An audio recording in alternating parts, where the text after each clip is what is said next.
Every one of us, at some point, faces a moment that tests our wisdom, not just our knowledge, but our wisdom. It's not found in textbooks or lectures. It's built through the choices we make and the lessons we learn from each challenge and triumph we encounter. Today, we're diving deep into understanding how sometimes, without even realizing it, we might be embracing habits that limit our personal growth. We'll explore the subtle signs that suggest we might be acting foolishly, not to judge, but to grow. This isn't just another list. It's a mirror, a chance to see clearly the behaviors we need to change to lead richer, more fulfilled lives. And as we delve into these insights, if you find value in what we're exploring together, consider this simple free favor. Hit the subscribe button. Stick with me throughout this whole video. Don't skip any part, because each sign we discuss could be the key that unlocks a new door in your journey towards wisdom. Drawing from the timeless lessons of Stoic philosophy, let's reflect, challenge ourselves, and embrace the courage to change. Let's get started. Sign 1. Resistance to change. Change is as inevitable as the sunrise, yet it's one of the hardest things for us to embrace. It disrupts what we know, pushes us out of our comfort zones, and challenges our preconceived notions about the way things should be. But here's a twist. Resisting change can actually hold us back from experiencing some of life's greatest opportunities and lessons. When we dig in our heels and insist on maintaining the status quo, we might miss out on chances to grow, to innovate, and to improve our lives in meaningful ways. Consider this. Life is like a river, constantly flowing and ever-changing. Stoic philosophy teaches us that just as the river does not resist its course, neither should we resist the natural flow of life's changes. The Stoics believed in embracing whatever life throws at us with a calm acceptance, knowing that while we cannot control everything that happens, we can control how we respond. Resistance to change is akin to trying to dam that river with our bare hands. It's not only futile, it can lead to greater frustration and suffering. Now let's get personal for a moment.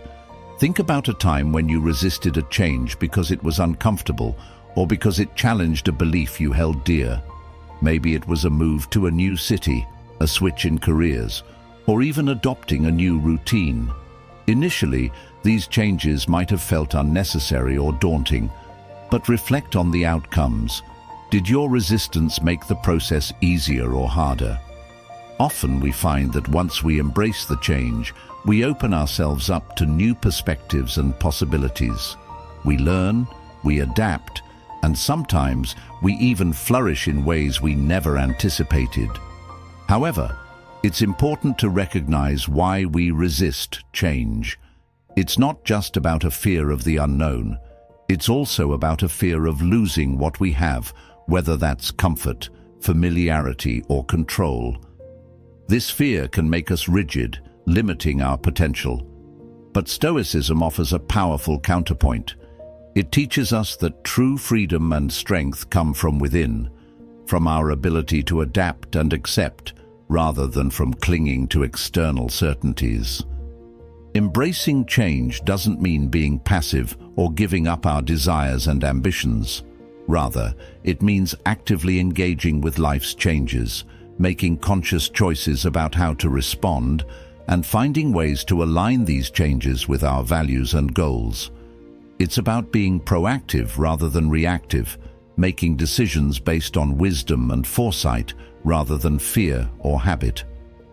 Let's apply this to a practical scenario, perhaps in your workplace. The introduction of new technologies or processes can be met with resistance, often because they disrupt well-established routines. However, adapting to these changes isn't just about keeping up with industry standards. It's about personal and professional growth.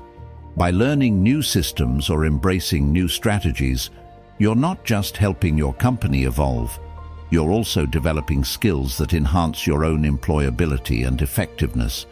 So, the next time you're faced with a change, big or small, take a moment to pause and reflect. Ask yourself, what is this resistance telling me? Is it coming from a place of fear or from a genuine concern? How can I align this change with my personal growth and values? By asking these questions, you are not merely surviving the flow of life's river. You are learning to navigate it skillfully, using change as a tool to carve out a more meaningful path for yourself. Sign 2. Blaming others. It's a human instinct to look outward when things go wrong. Pointing fingers is easier than looking in the mirror. It spares us from the discomfort of admitting our own flaws or mistakes. However, the habit of blaming others is like a leak in the foundation of our personal growth. It may not seem like a big deal at first, but over time, it can cause the whole structure to weaken and eventually collapse. Blaming others for our setbacks, failures, or unhappiness is a defense mechanism. It protects our ego from the pain of failure and the fear of inadequacy. But every time we shift responsibility onto someone else, we lose a little bit of our power to shape our destiny. Stoicism teaches us the value of focusing on what we can control and letting go of what we cannot. One thing we always have control over is our response to life's challenges. By accepting responsibility for our actions and reactions, we retain our power and agency. Now let's think about what happens when we blame others. It might bring a temporary sense of relief, but it also builds barriers between us and those around us. It can damage relationships, reduce trust, and create a toxic environment, whether at home, at work, or among friends. More importantly, when we blame others, we deny ourselves the opportunity to learn from the experience. Every challenge, every misstep is a chance to learn something valuable, if only we're willing to see it that way. Stoic philosophy isn't about suppressing emotions or ignoring the faults of others. It's about recognizing that the only thing truly within our control is ourselves, our actions, our reactions, our decisions. Marcus Aurelius, a Stoic philosopher and Roman emperor, often wrote about the importance of turning obstacles into opportunities. He believed that the obstacle in the path becomes the path. When we stop blaming others and start examining our own role in our experiences, we turn these obstacles into stepping stones towards personal enlightenment and resilience. Imagine you're working on a project that fails to meet its goals. The easy route? Blame the team, the resources, the timing. But what if, instead, you asked yourself, what could I have done differently? Did I communicate effectively? Was I prepared to lead? This kind of introspection requires courage and humility, but it is the only way to truly grow.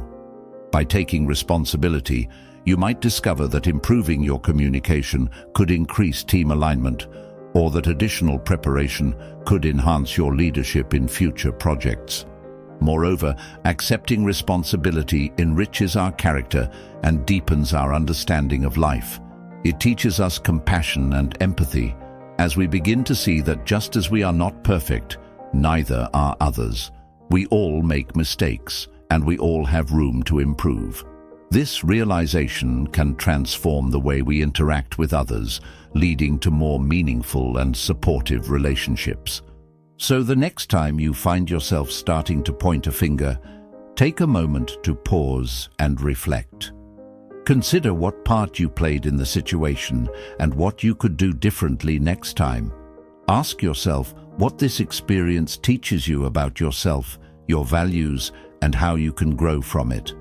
Remember, in Stoicism, the goal is not to be faultless, but to be constantly evolving, learning from every situation and applying those lessons to become a better version of yourself. Sign 3. Talking over listening. Ever been in a conversation where it feels like your words just bounce off the other person as they impatiently wait for their turn to speak? It's like they're not really there with you, just passing time until they can take the stage again. This common scenario illustrates a prevalent issue in many interactions: the preference for talking over listening. This isn't just about social etiquette. It's a deeper reflection of how we value or undervalue others' perspectives. True communication is a two-way street, involving an exchange where both parties feel heard and valued. When someone consistently talks over others, it not only hinders this exchange, but also blocks the growth and connection that come from genuinely listening. Stoic philosophy, with its emphasis on wisdom and virtue, regards the act of listening as a crucial component of learning and relationship building. For Stoics like Epictetus, it was clear that we have 2 ears and 1 mouth, so that we might listen twice as much as we speak. This wasn't just a call for balance in conversation, but a fundamental principle for understanding the world and our place in it. Listening is far more than a passive activity. It's an active engagement that requires patience, openness, and a genuine curiosity about others' thoughts and feelings. When we truly listen, we give ourselves the opportunity to learn something new about the world or about another person's experiences and viewpoints. This not only enriches our understanding, but also strengthens our relationships. It signals to others that we value them and that their thoughts and feelings matter to us, fostering a deeper mutual respect. However, the inclination to talk over listening often stems from a desire to assert dominance or control in a conversation. This can be especially tempting in situations where we feel insecure or believe we have something to prove. But Stoicism teaches us that true confidence comes from being secure enough in oneself to welcome and even seek out the viewpoints of others. By embracing humility and the acknowledgement that we don't have all the answers, we open ourselves up to a broader spectrum of knowledge and experience. Consider the practical implications of this in a professional setting. A leader who talks over their team may initially seem strong and decisive, but over time this behavior can stifle creativity and initiative within the team. Members may feel undervalued and reluctant to share their insights, leading to a decline in team performance and morale. On the other hand, a leader who listens well is likely to foster an environment where ideas flourish and people feel personally invested in the outcomes of their collective efforts. So, how can we practice better listening? It starts with intention. Before entering a conversation, remind yourself of the value of what the other person has to say. Make a conscious effort to understand not just the words, but the emotions and experiences behind them. Ask questions, reflect back what you hear, and resist the urge to plan your next statement while the other person is speaking. These simple steps can transform your interactions, making them richer and more productive. Stoicism doesn't just call us to listen, it invites us to embrace silence as a form of wisdom. In silence, we are not absent, we are deeply present. We are giving the floor to the world around us, acknowledging that we are part of a larger dialogue, one in which every voice has value. This kind of listening can lead to profound revelations, not just about those we communicate with, but also about ourselves. Sign 4. Lack of empathy. Empathy is the quiet superhero of human interactions, the bridge that connects disparate experiences and forges understanding across divides. Yet, when it's missing, the gap it leaves can be profound, affecting every interaction we have. Lack of empathy isn't just about not understanding or sharing the feelings of others. It's a deficiency that can deeply impact our relationships, our workplaces, and our broader social environments. Stoicism, a philosophy grounded in virtue and logic, places a high value on developing empathy. The Stoics believed that to live a good life, one must understand the nature of human experiences, not just one's own, but also those of others. They saw empathy as a form of wisdom, a way to reach deeper truths about the human condition. Marcus Aurelius, a model of Stoic virtue, often wrote about seeing things from another's perspective, emphasizing that understanding others helps us react to them with kindness and fairness. When we fail to empathize, we essentially navigate social situations blindfolded. We misinterpret intentions, overlook hurts, and generally mismanage our relationships. It can make us seem cold, detached, or uncaring, creating an emotional distance between ourselves and others. This isn't just about missing out on emotional connections. It can lead to practical consequences, like conflict at work or strain in our personal lives. Let's consider a typical workplace scenario. Imagine a manager who never acknowledges the stress his team members feel during high-pressure projects. This manager, operating with a lack of empathy, might push his team relentlessly, leading to burnout and resentment. His inability to grasp and respond to the emotional state of his team not only diminishes morale, but can also decrease productivity and loyalty. Here, the Stoic practice of empathy would advise the manager to observe and respond to the needs and feelings of his team members, thereby fostering a supportive and more effective work environment. Empathy also plays a crucial role in leadership beyond just the everyday interactions. It allows leaders to understand the motivations of others, predict reactions, and plan accordingly. It's not just about being nice, it's about being effective and respected. Leaders who show genuine empathy are often more admired and more likely to inspire loyalty and engagement from their followers. But how do we cultivate empathy if it doesn't come naturally? Stoicism teaches us to practice seeing the world through others' eyes. This can be as simple as asking ourselves, how might this person be feeling right now? Or, what might be causing them to act this way? This practice not only helps us understand others better, but also helps us control our reactions, allowing us to respond with patience and kindness instead of frustration or anger. Another Stoic practice involves reflecting on our own experiences and recognizing that just as we have felt pain, joy, or disappointment, so have others. This reflection helps us connect our feelings with those of others, making it easier to empathize. And when we recognize that others feel as we do, it becomes harder to dismiss or ignore their experiences. It's also important to listen actively, giving our full attention to what others are saying without planning our response or judgment. Listening in this way can be transformative, turning ordinary conversations into moments of real connection and understanding. Sign 5. Fear of failure. Navigating the murky waters of fear and failure is something we all face, but it's how we handle these moments that defines our path forward. Fear of failure is a powerful force, capable of stopping us in our tracks, urging us to play it safe or not to play at all.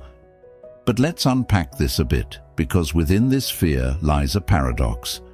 While trying to protect ourselves from failure, we might also be barricading the door against potential success and growth. Stoic philosophy offers a compelling perspective on this. The Stoics taught that it's not events themselves that disturb us, but our interpretation of these events. Fear of failure, then, isn't about the actual failing. It's about how we view failure. If we see it as a catastrophe, that's exactly what it will feel like. But if we view it as a learning opportunity, it becomes a step towards wisdom.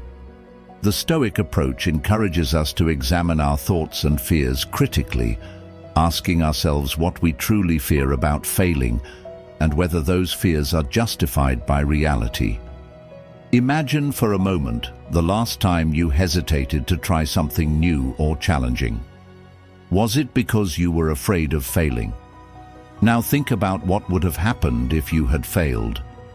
Would it have been as bad as you feared?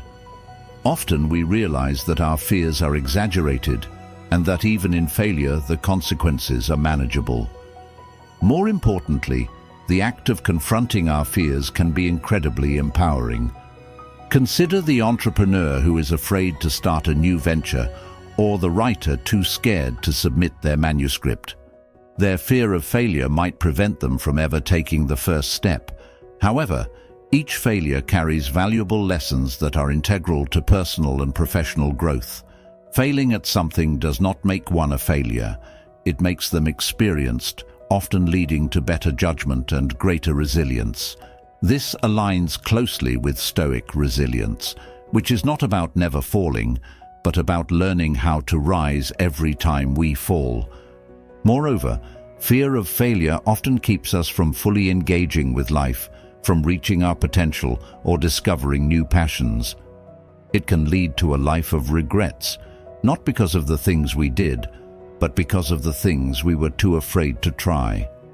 The Stoics believed in living according to nature, which includes embracing the inherent risks and uncertainties of life. By confronting our fear of failure, we align more closely with this natural state of courage and action. One practical Stoic exercise to combat the fear of failure is the practice of premeditatio malorum, or the premeditation of evils. This involves visualizing the worst-case scenario in detail and preparing oneself mentally for it. By doing this, we often find that we can handle much more than we think, and that the fear of failure is more daunting than the failure itself. This mental rehearsal not only diminishes anxiety, but also equips us with a plan to manage and mitigate the potential consequences of failing. So, what can we do to start overcoming this fear?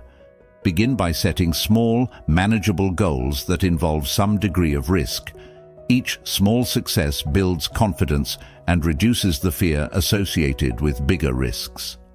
Additionally, reflect on past failures and extract the lessons they offered. This reflection not only diminishes the sting of those failures, but also enriches your understanding of how to succeed in future endeavors. Sign 6. Overconfidence. Sometimes we meet individuals who seem unshakable in their beliefs about their own capabilities. This self-assurance is not just confidence, but something that steps beyond. It's overconfidence. While it's crucial to believe in oneself, tipping too far into overconfidence can blind us to our own limitations and areas for growth. It's like walking through a familiar neighborhood, so focused on your destination that you miss the warning signs of a sidewalk under repair until you stumble. The Stoics, with their focus on wisdom and virtue, teach us that true confidence is not about never doubting oneself, but about continuously questioning and testing our beliefs and abilities. They believed in a concept called the dichotomy of control, which helps us understand what is and isn't within our power. Overconfidence often misleads us into thinking that more is within our control than truly is, setting us up for unexpected failures. When we talk about overconfidence, we're not just referring to an annoying trait in a colleague or friend. It's a significant psychological barrier that can lead to poor decision-making, failed projects, and strained relationships. For example, in the workplace, an overconfident leader might take on too much, ignore valuable advice, or underestimate the complexity of a task, risking the success of a team or an entire project.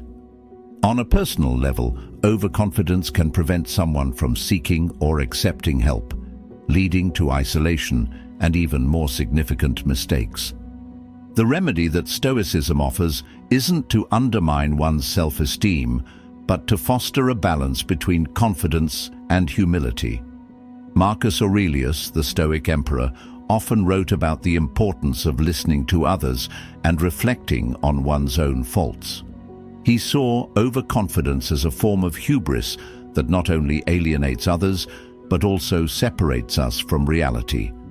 To combat overconfidence, he advocated for a practice of self-reflection and constant learning, keeping in mind that no matter how much we know, there is always more to learn.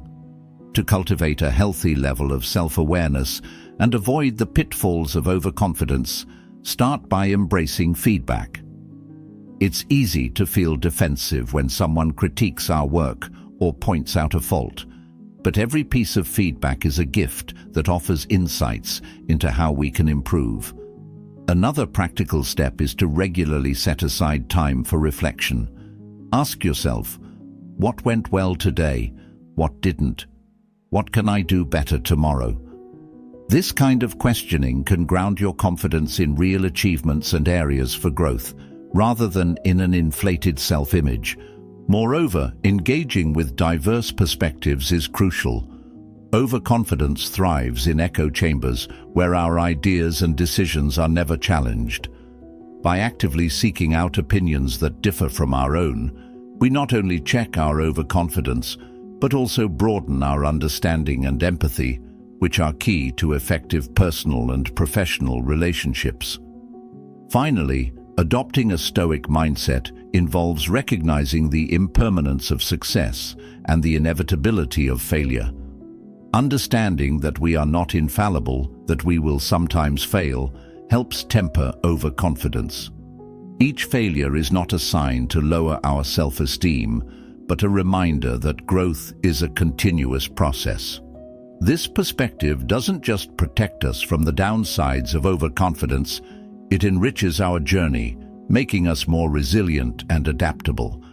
Thank you for spending this time with me today and exploring these important aspects of our growth. Remember, each step you take in understanding and adjusting your actions leads you closer to the wisdom and balance that Stoicism teaches. If you found this conversation valuable, check out the suggested video on your screen to continue your journey with us here at Stoic Journal. Thank you for being a part of our community, for your curiosity and your commitment to personal growth. Keep striving, keep learning, and until next time, be wise and be well.